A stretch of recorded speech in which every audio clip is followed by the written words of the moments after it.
राम राम जैन सभी को। कैसे हो दोस्तों? आई होप आप सभी अच्छे होंगे, मस्त होंगे और अपनी तैयारी अच्छे से कर रहे होंगे। दोस्तों आज की इस वीडियो में हम बात करने वाले हैं स्पेशली रूप से आरपीएफ क्या होता है, आरपीएसएफ क्या होता है और कोरस कमांडो में आप किस प्रकार से जा सकते हैं। क्या आरपीएफ से भी कोरस कमांडो में जा सकते हैं, क्या आरपीएसएफ से भी कोरस कमांडो में जा सकते हैं और इन तीनों में जो बेस्ट है वो कौन सी जो बेस्ट है। क्योंकि आरपीएफ एसआई में जो अभी जोन के लिए प्रेफरेंस मांगी गई है उसमें आरपीएसएफ के लिए भी इसमें प्रेफरेंस मांगी गई है, इसके लिए भी अलग से वैकेंसी इसमें दी गई है। इसी प्रकार आरपीएफ कांस्टेबल का जो रिजल्ट आएगा फाइनल, उसके बाद भी आपसे प्रेफरेंस मांगी जाएगी, उसमें भी आरपीएसएफ के लिए आपकी प्रेफरेंस इसमें मांगी जाएगी। तो आप ये अप्लाई करने से पहले कि आपको आरपीएसएफ में जाना है कि कौन से जोन में आपको जाना है, क्योंकि आरपीएसएफ भी एक जोन है, तो उससे पहले आपको अच्छी तरीके से जान लेना है कि आरपीएसएफ क्या ड्यूटी करती है, किस किस प्रकार की आरपीएसएफ की ड्यूटियां हैं, आरपीएफ की ड्यूटियां किस किस प्रकार से हैं और कोरस कमांडो की ड्यूटियां किस प्रकार से हैं। और आप आरपीएफ से कोरस कमांडो में जा सकते हैं कि आरपीएसएफ से भी जा सकते हैं, कौन कौन सी चीज़ें इसमें आवश्यक है और किस किस चीज़ का आपको इसमें ध्यान रखना है। तो आप प्रेफरेंस बनने से पहले इस वीडियो को एक बार अच्छी तरीके से देख लेना।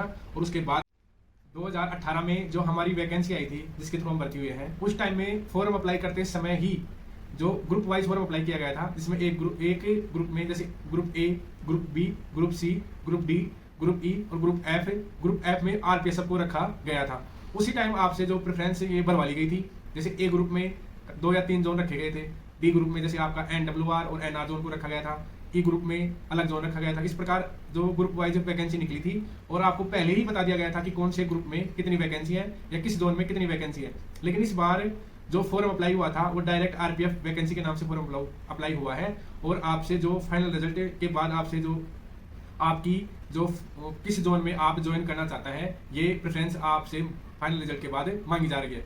लेकिन कंपलसरी रूप से ये जरूरी नहीं है कि आपको वही जोन मिलेगा, इसमें वो किस हिसाब से देते हैं, आपकी नंबरिंग के आधार पर देते हैं या ट्रेनिंग में आपका परफॉर्मेंस रहता है उस हिसाब से आपको जोन देते हैं। वो अभी इस चीज़ का कोई क्लियरेंस नहीं है, लेकिन आपको जो परफॉर्मेंस जो प्रेफरेंस आपसे जोन की मांगी गई है उसमें सोच समझ के कि आपको किस जोन में जाना है वो आपको सोच समझ के देना है, ताकि आप जो आपका अधिकतर जो चांसेज है आपका होम जोन मिलने का इसमें संभावना पूरी है। होम जोन में आप ड्यूटी करेंगे, इसके लिए आप सोच समझ के जो ये वीडियो है इसको पूरा देख के आपको बढ़ना है कि मेरा जो होम डिस्ट्रिक्ट है या जो मेरा रेलवे स्टेशन है किस डिवीजन में आता है और वो डिवीजन कौन से जोन के अंदर आता है।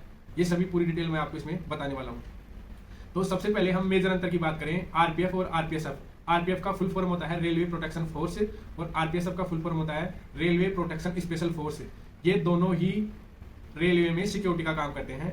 इन दोनों का काम ही रेलवे में यात्रियों की सुरक्षा, रेलवे सामान की सुरक्षा और रेलवे संपत्ति की सुरक्षा करना इनकी जिम्मेदारी होती है।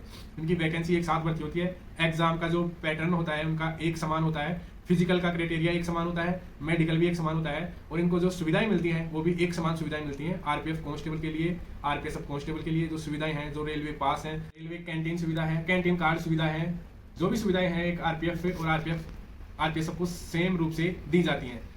तो इनमें जो सुविधाएं हैं, ड्यूटी है, इनमें ज्यादा अंतर नहीं है। मेन अंतर इसमें जो आता है, एक तो सैलरी का अंतर होता है और दूसरा जो अंतर होता है आरपीएफ और आरपीएसएफ में एक मूवमेंट का अंतर होता है, एक जगह से दूसरी जगह पे जो ड्यूटी करने जाना होता है उसका अंतर होता है। अब आरपीएफ में जो है आपका जोन, रेलवे के अंदर जितने भी जोन है उसमें आरपीएसएफ को एक अलग से जोन रखा गया है। आरपीएसएफ की अगर हम बात करें तो आरपीएसएफ में जो ड्यूटी की प्रणाली है वो बटालियन के रूप में ड्यूटी रहती है इनकी। और आरपीएसएफ की 16 बटालियन है, जिसमें से एक बटालियन में 5 से 6 कंपनियां रहती हैं और जो कंपनियां हैं वो ऑल इंडिया कहीं पे भी इनका जो रोटेशन रहता है। जिस भी जगह पे ड्यूटी की आवश्यकता होती है वहाँ आरपीएसएफ की कंपनी बुला ली जाती है। बाहर कहीं मेले में ड्यूटी भेजना है तो वहाँ आरपीएसएफ की कंपनियां भेजी जाती है। इलेक्शन ड्यूटी भेजना है तो वहाँ आरपीएसएफ की जो कंपनियां हैं वो भेजी जाती हैं। आरपीएफ की अगर हम बात करें तो आपको जो जोन मिलना होता है वो आपको ज्वाइनिंग पीरियड या ज्वाइनिंग टाइम में ही आपको जो जोन मिल जाता है।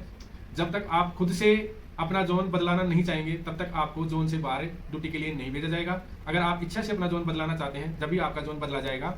जिस डिवीजन में आपकी पोस्टिंग हो जाती है, एक डिवीजन में आपकी 5 साल तक पोस्टिंग रहती है, या हम बात करें एक स्टेशन पे आपकी जो पोस्टिंग रहती है 5 साल तक रहती है। 5 साल बाद आपका डिवीजन बदला जाता है, आपके जोन में कोई बदलाव नहीं किया जाता है। आप जिस जोन में भर्ती होते हैं उसी जोन से आप रिटायर होते हैं। और आरपीएसएफ में आपका जो ड्यूटी रहती है हर 6 महीने बाद ड्यूटी या कंपनियां जो इसकी मूवमेंट करती रहती हैं। तो आरपीएसएफ में जो आप स्टेबिलिटी नहीं रहती है, आपको एक जगह से दूसरी जगह ड्यूटी के लिए बार बार इसमें जाना पड़ता है। फैमिली लाइफ की अगर हम बात करें तो आरपीएफ में बहुत ही अच्छी फैमिली लाइफ आपकी रहती है, आप एक जगह सेटल हो जाते हैं, वहीं आपकी परमानेंट ड्यूटी रहती है। लेकिन आरपीएफ में हर 6 महीने बाद आपको रोटेशन करना पड़ता है या मूवमेंट करना पड़ता है, जिससे आप जो फैमिली की अगर हम बात करें तो आप उसमें आपकी अच्छी तरीके से सेटल नहीं हो पाती है। लेकिन आरपीएसएफ से 8 साल अगर आरपीएसएफ में आपने सर्विस कर लेते हैं तो 8 साल के बाद आप आरपीएफ में जाते हैं। 60 बनाया गया है जिससे आप 8 साल आरपीएसएफ में सर्विस होने के बाद आप आरपीएफ में जा सकते हैं। तो अगर सैलरी की अगर हम बात करें तो आरपीएसएफ में आप मूवमेंट करते रहते हैं, जिससे आप 30 दिन 100% टीए में आप रहते हैं। अगर सब इंस्पेक्टर के टीए की अगर हम बात करें तो आपको पर डे 1000 रुपये एक्स्ट्रा इसमें दिया जाता है। कांस्टेबल की अगर हम बात करें तो 600 से 700 रुपये आपको पर डे इसमें एक्स्ट्रा दिया जाता है टीए के रूप में।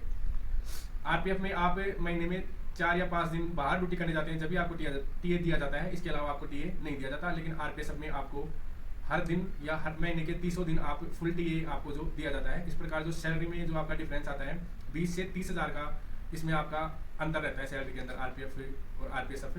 अगर कांस्टेबल की बात करें तो इसमें लगभग 20 हज़ार का अंतर रहता है, और सब इंस्पेक्टर की अगर हम बात करें तो इसमें आपका 30 हज़ार का अंतर मोटा मोटी इसमें सैलरी में रहता है। अगर हम बात करें प्रमोशन की तो आरपीएसएफ में बहुत ही जल्दी आपका प्रमोशन होता है।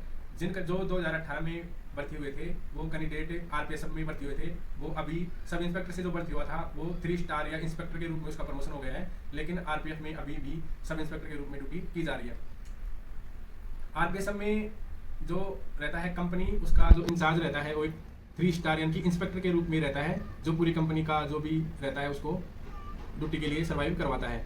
और आरपीएफ की ड्यूटी एक स्टेशन पे रहती है, रेलवे स्टेशन पे फिक्स, वहाँ का इंचार्ज भी एक 3 स्टार के रूप में इंस्पेक्टर रहता है। मेन अंतर जो आपका आरपीएफ और आरपीएसएफ में रहता है यही रहता है, ड्यूटी आरपीएफ और आरपीएसएफ में सेम ड्यूटी लगती है। वही रेलवे स्टेशन पे ड्यूटी रहती है, आपकी ट्रेन के अंदर ड्यूटी रहती है।